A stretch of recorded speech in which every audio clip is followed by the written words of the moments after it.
That building right there has some significance on what I want to start talking about. Sorry about the shakiness. That building there is actually an old company store. Of course, it's changed through the times. They put new windows and everything in it, but it's an old company store for a coal mining town. The coal mining town was actually called Number 2. It was for Shaft Number 2.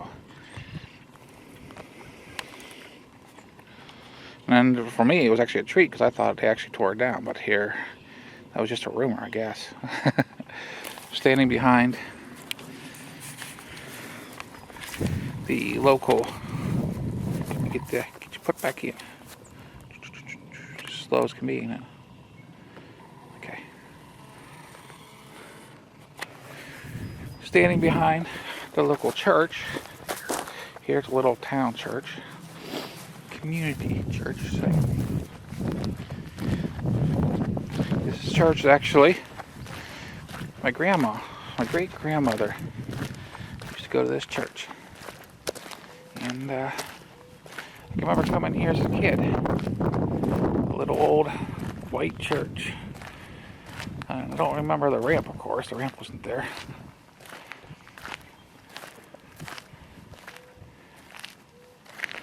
But yeah.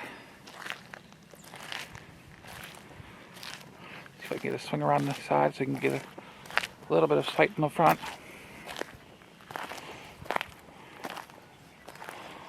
It's just a little old country church. Parked in the parking lot, and there's the goat. And that goat's all over the place.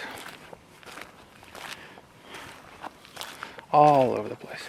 And just over the edge of this hill here, out back is Number 2.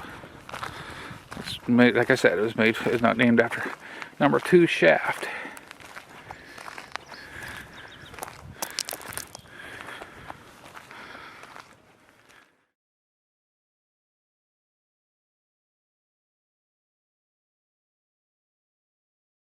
Start that over again. Hello, everybody.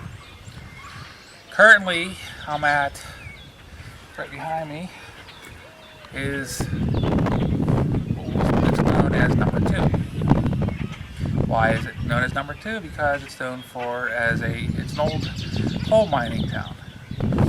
I'll take you down through and get some shots of what it looks like today.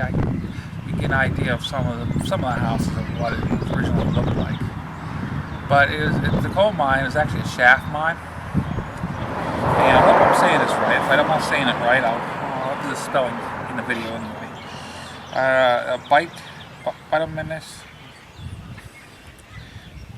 Bituminous. I don't know how to say that. Whatever. I'll have the spelling. That's the type of coal that was in the area.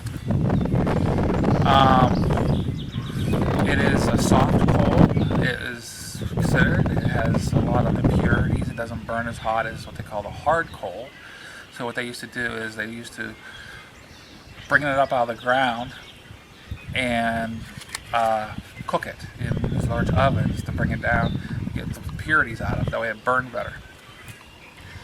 And like I said, this is Number 2. It's actually called Shaft 2. So that was the mine. Due to the strip mining, the shaft no longer exists. I'll be showing you here in a little while. You can actually see where the old railroad bed used to be, that they used to pull the coal out from here.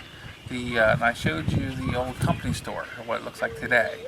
The company store actually, it was a company basically. If you worked, you got paid what is called company money. It wasn't good to be spent anywhere else but the company store. So you bought your food, your clothing, basically everything you needed from the company store because you got paid with company money. That was the big thing about it. It's not like today where you paid in U.S. dollars around my area in the United States. This particular shaft was started in 1905. The company was the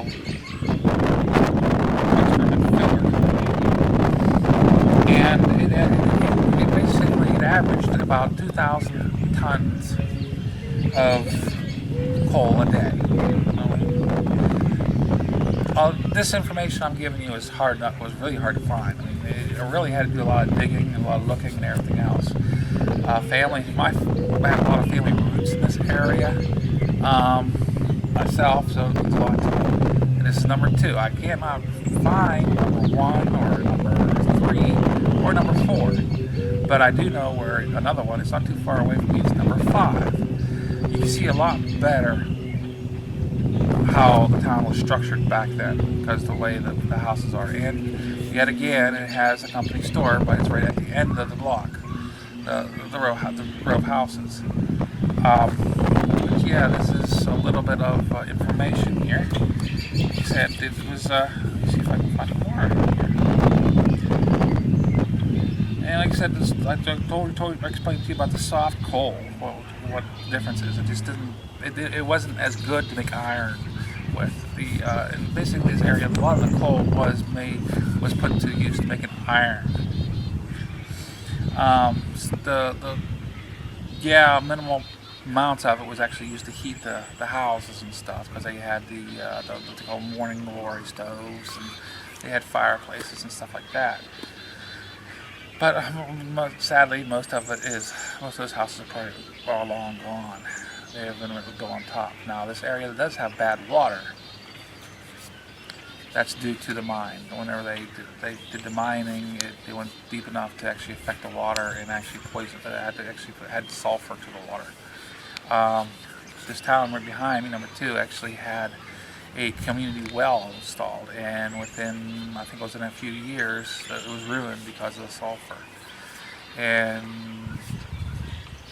I mean, through the years, it's just more and more sulfur leaches into the water supply. One of the cool things that I grew up with around here, and this is in the 70s, was my relative that lived in here. They didn't have indoor. Well, they had indoor plumbing, but it didn't work because of this bad sulfur, bad well. So they had an outhouse. And it was one of those things, and I grew up knowing that the poor person had one hole in the outhouse to use, and the rich people had 2 or 3 holes, different sizes. Yeah, it was just one of those little things that sticks in my mind. But there is the mine itself was actually located just east of here, over this little ridge hill here, which you guys can't see, but it's just over a ridge hill. Like I said, due to strip mining, it was all collapsed in and destroyed. I'm going to hang around here for a couple more minutes and have a chooch, and then yeah, we'll take a ride down through. We'll go up through and take a ride down through town. I'll show you with my helmet cam where the railroad bed you can see where the railroad bed is, and we'll turn around and head up to number 5. Hope these guys can get a little bit of a education here. Oh, and this was, like I said, this one here was started in 1905. Now number 5 now, on the other hand, was by a different company. And I'll go ahead and give you the details here real quick. Number 5 was, pardon me. Number 5 was started in 1903 by the Sharon Coal and Limestone Works. And it averaged around 600 tons a day of coal. It was a soft coal shaft also. Number 5, it was number 5 shaft. You know, it's a completely different company. They still call it number 5. There is other little towns that are on the area that I found out that is named after. They actually gave them real names, not numbers. But I don't remember going through them. I'd have to look up, and I'll tell you what. I'll leave the link to the website I got it from, which is Grove City historical website, down into the description. That way, if you want to look into more of the area, feel free to. Actually, has a picture of what the coal wagon actually looked like along the coal. One of the mines. And leaving the church. I spent a few minutes talking to somebody that knew my family back in the day. So we were just staying there, just reminiscing, and he's telling me how crappy the area turned out, and there's a lot of no good people, and sadly a lot of them related to me. Oh shoot. But they're distant relationships, so we can live with that. Let me move the mic a little bit. I'm probably getting a lot of airflow. Okay, now we're there. We're going to go up here and turn to the left in a short bit. I was told a lot of the houses have been removed. This is number 2. You see two mine right on the sign there, road. This is the old road that came down through for the mine, the mining town. You said a lot of the houses were all taken out, which a lot of them were. My grandmother's property was right here. This was my grandma's property right here. It's gone. The house is gone.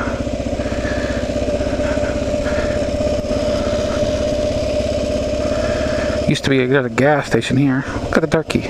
Look at the turkey. Look at the turkey.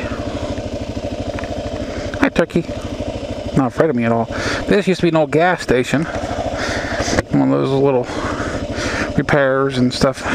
Gas station. A lot like the gas stations you would think, oh, have you ever seen the TV show? Andy Griffith Show, yeah. That where Gomer worked at. A lot like something like that. But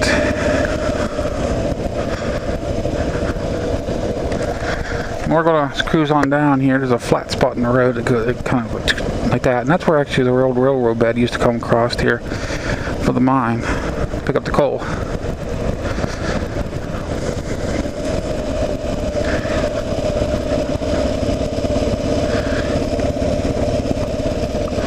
Actually used to be basically the main store in the area. Used to be sitting right on this property right out here, right against the wooded area there. Right here is where the old bed used to be for the railroad tracks. You can see it going down through there.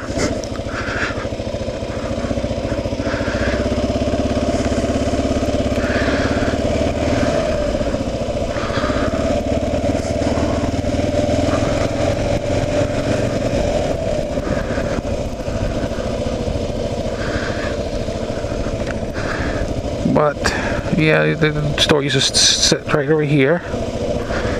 There's a pond out back. And actually, I believe this was right in here. It used to be like, it was right in here somewhere. It used to be the entrance to the, it used to go back to the mine. I think it was right there. Right there on the left. There's a pond over here. A lot of turtle in there. A lot of turtle. Dead carcass there. Let's go up here and turn around. We're going to head up to number 5. That was number 2. We'll get another look at it. There's a red roof and cream, and that's a landmark. It's a hotel, but it's got a bar in it. We are coming into number 5 right now as we talk. And see how many. I was told a lot of the houses were taken down, which is sad. But you can see to the left there, a few of the houses are still standing. But they all kind of look the same at one point in time. They were basically white and really skinny, tall, like that one right there. The gray one there. And that yellow one, that's about the same shape they all were. They were lined up left and right here, clean to the road, the next road. Took them all down. They weren't really built too sturdy to start with. And they were company houses, and either you rented them or you bought them off the company with the company money you earned. And it was, I mean, that was a real racket, wasn't it? The company really wasn't losing much. They were going to abandon the property anyway. Now look at that building right off there to the left there, the green on it, that RV parked in front of it. That is actually the company store from this area. That would have been the company store for this area.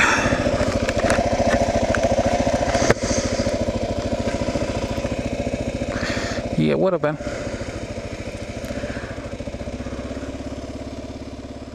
That's number 5.